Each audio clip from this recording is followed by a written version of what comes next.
Salut tout le monde, aujourd'hui on est parti pour le 1189e épisode de l'After Zappimage. On va faire un petit point sur les résultats notamment de la veille en Ligue 1, le multiplex avec notamment la victoire de Nantes 1-0 à Lorient, la victoire de Montpellier face à Clermont 1-0, victoire pour Angers 2-1 à Reims et Monaco qui écrase le FC Metz 4-0, un match catastrophique des Messins. Côté monégasque, la deuxième victoire de la semaine, une petite série qui démarre côté monégasque et ça c'est plutôt intéressant parce que la SM a pas mal de difficultés à être régulier depuis le début de saison. Statistique aussi qui concerne le jeune Sofiane Diop que l'on a vu éclore déjà la saison passée. Il est en train de confirmer tout son potentiel, un joueur qui est très doué techniquement, qui a une très bonne vision du jeu. Sofiane Diop en est déjà à 10 buts, toutes compétitions confondues cette saison.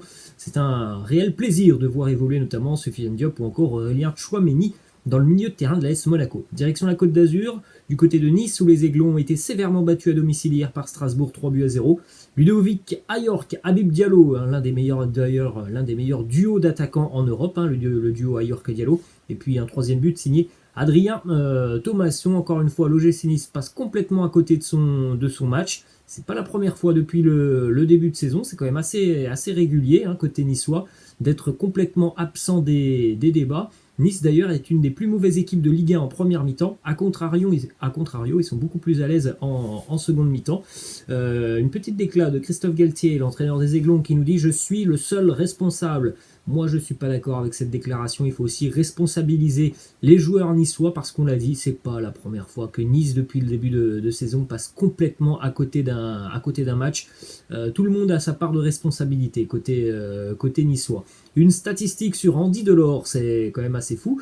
Ne plus être international ne réussit pas à Andy Delors. Le Niçois est méconnaissable depuis qu'il a claqué la porte de la sélection algérienne. Andy Delors n'a plus été décisif depuis 5 matchs, c'est-à-dire depuis qu'il a refusé tout simplement de rejoindre notamment la sélection algérienne et depuis cette petite fracture et altercation avec Jamel Belmadi, le sélectionneur des Verts, eh bien, plus rien ne va pour Andy Delors en Ligue 1. Ensuite, on a une déclaration de Mario Lemina qui nous dit « À chaud, mes mots pourraient dépasser ma pensée.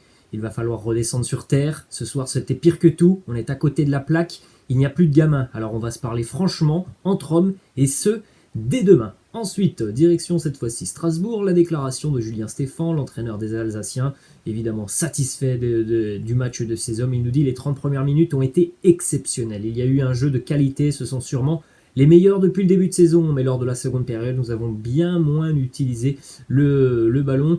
D'ailleurs, vous pouvez regarder le premier but strasbourgeois dans la construction collective, il est quand même vraiment beau ce but strasbourgeois. Après, c'est vrai que Strasbourg a un petit peu plus souffert en seconde mi-temps.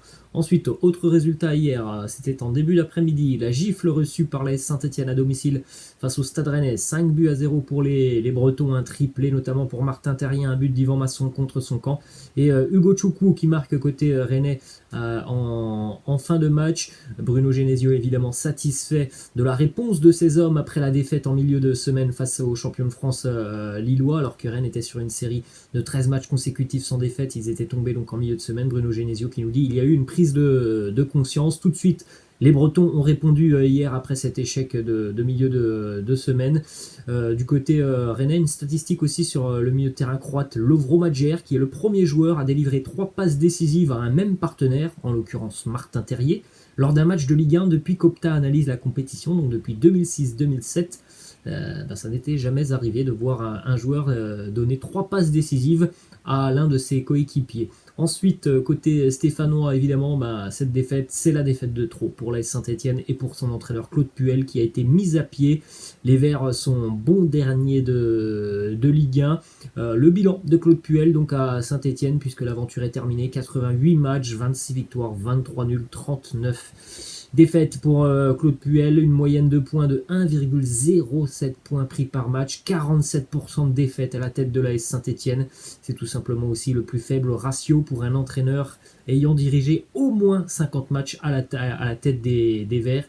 Évidemment que c'est un bilan famélique pour pourtant l'entraîneur Claude Puel qui est très très expérimenté avec près de 600 matchs sur un banc de touche en Ligue 1, ça n'a pas suffi. Hein. Cette aventure stéphanoise se termine évidemment d'une bien triste manière pour Claude Puel. Déjà 2 noms sont sortis dans la presse pour remplacer Claude Puel, Pascal Dupraz qui est on va dire le pompier de service dans ce genre de situation puisque les Verts sont évidemment très très mal au niveau du classement. Hein. Saint-Etienne est dernier, donc on connaît les capacités de Pascal Dupraz à souder un groupe sur une courte durée, on va dire ça comme ça, et on a aussi l'ex-entraîneur du Stade de Reims, David Guillon. Pour le moment, ce sont les 2 noms qui sont sortis pour remplacer donc Claude Puel. Autre résultat, Bordeaux qui tient en échec l'Olympique Lyonnais de partout.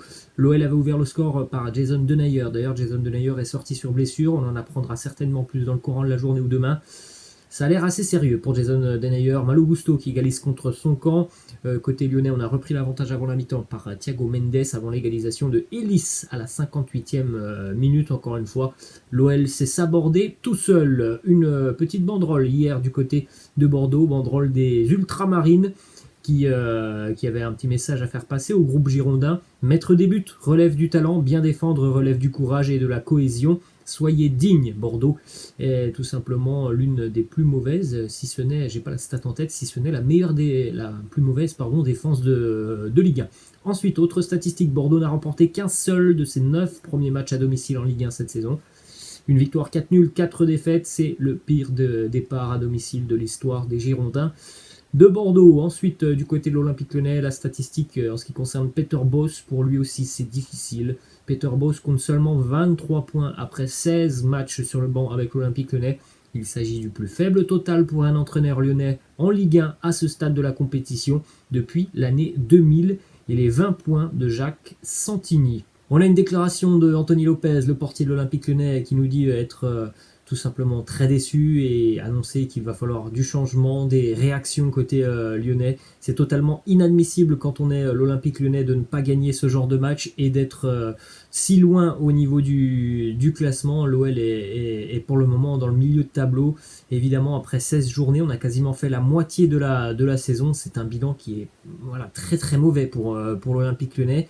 Il y a une récurrence encore une fois de matchs où l'OL passe à travers et on en a déjà parlé sur la chaîne, hein, c'est un problème que l'on voit déjà depuis de nombreuses années du côté de Lyon. Ensuite on va à Paris, une déclaration de Léo Messi qui nous dit: si je suis le meilleur de l'histoire, je ne l'ai jamais dit, ou même pensé, ni même essayé de me faire à cette idée. Pour moi, le seul fait de pouvoir être considéré ou cité comme l'un des meilleurs joueurs au monde, c'est plus que suffisant. Ensuite, le mensonge de Léo Messi, on rappelle, lors de la cérémonie du Ballon d'Or, la semaine dernière, il avait annoncé un petit message, il avait passé un petit message à Robert Lewandowski en lui disant: tu mérites le Ballon d'Or l'année passée, sur ton année 2020, tu as été le meilleur. Et pourtant, sur l'année 2020, lors des trophées The Best, les trophées The Best ont été maintenus à l'inverse du Ballon d'Or, et bien Lionel Messi n'avait absolument pas voté pour Robert Lewandowski, qui était 3e dans son classement derrière Kylian Mbappé et Neymar. Ensuite,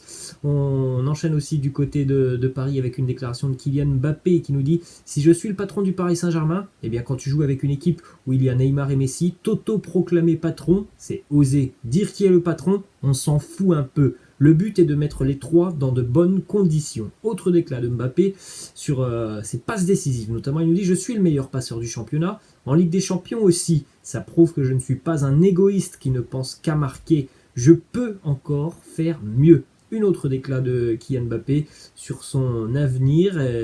Paris, le Real Madrid, peut-être un autre club. Kylian Mbappé qui nous dit: je ne sais pas. Pour le futur, aujourd'hui je dois prendre le temps, ce n'est pas facile. Dans tous les cas, je jouerai dans un grand club. Ça, c'est évident. Kylian Mbappé sera dans un grand club l'année prochaine, même si moi j'ai toujours la conviction que Mbappé sera un joueur du Real Madrid la saison prochaine. Ensuite, on va à Barcelone, une petite information qui concerne Ansu Fati. Le Barça va jouer cette semaine en Champions League, une véritable finale pour les Catalans du côté de Munich. Face à l'ogre bavarois, le Bayern Munich.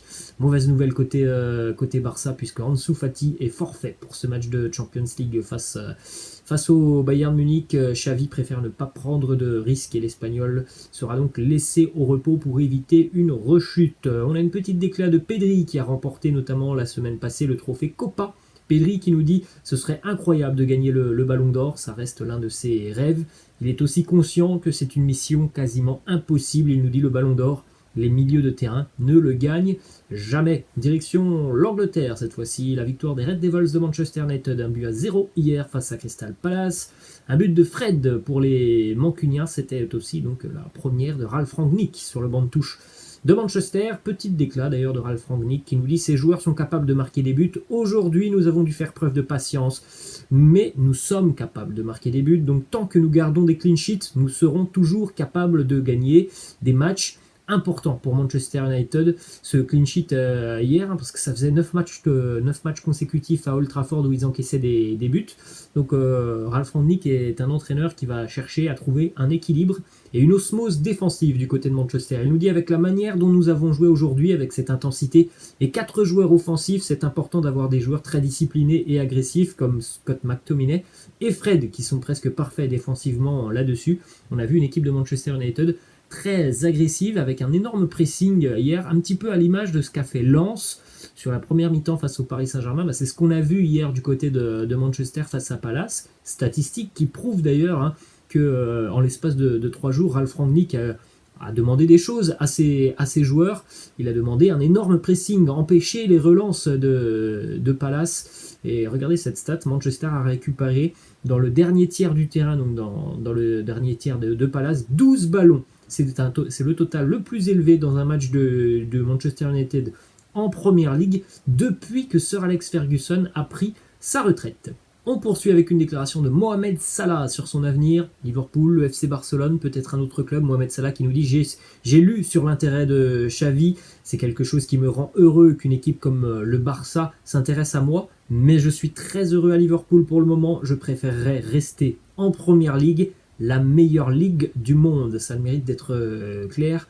Pour le moment, Mohamed Salah voit encore son avenir du côté de l'Angleterre et de Liverpool. Une déclaration de Thomas Tuchel sur Edouard Mendy. On en a parlé hier. Edouard Mendy, il a encaissé un but un petit peu particulier quand même face à West Ham samedi, avec une trajectoire particulière d'Arthur Masuaku. Thomas Tuchel qui nous dit Edouard Mendy semble avoir perdu un petit peu de confiance. Chelsea a encaissé 4 buts cette semaine en Première Ligue. C'est assez rare pour les Blues d'encaisser autant de buts et d'encaisser des buts sur deux matchs consécutifs. Ensuite, du côté de Aston Villa, ça va plutôt bien pour les Villains qui ont battu hier à Leicester. 3 victoires en 4 matchs pour les grands débuts de Steven Gerrard. D'ailleurs, hier, il a même battu l'un de ses anciens entraîneurs, à savoir Brendan Rodgers, direction l'Allemagne. Un résultat assez spectaculaire hier, le Borussia Mönchengladbach qui a été giflé à domicile 6-0 par Fribourg, et il y avait déjà d'ailleurs 6-0 au bout de 37 minutes de jeu. Résultat assez dingue. Ensuite, Jesse Marsch, l'entraîneur du RB Leipzig, a été limogé ce week-end après la défaite du RB vendredi du côté de Berlin face à l'Union. Il nous dit jusqu'à la fin, j'avais l'espoir qu'après un début de saison agité et des performances changeantes en tant que groupe, nous trouverions plus d'unité et de stabilité. Malheureusement, nous n'y sommes pas parvenus. Ensuite, on va du côté de l'Italie avec un match aussi spectaculaire hier à Venise, où Venise menait 3-0 face au Hellas Vérone à la mi-temps. Score final 4-3 pour le Hellas, notamment grâce à un très grand Giovanni Simeone, le fils de Diego, qui en est déjà à 11 buts inscrits cette saison. Résultat aussi pour la Juventus qui s'est imposé 2-0 face au Genoa. La Juventus se replace un petit peu dans la course aux places qualificatives pour la Champions League. Buteur Cuadrado, qui marque d'ailleurs sur un corner direct. Et puis Paolo Dybala. Voilà les amis, la fin de cet After Zappima. J'espère que ça vous a plu. N'hésitez pas, comme d'habitude, à lâcher un petit pouce bleu. Je vous laisse, je vous dis à la prochaine. Ciao.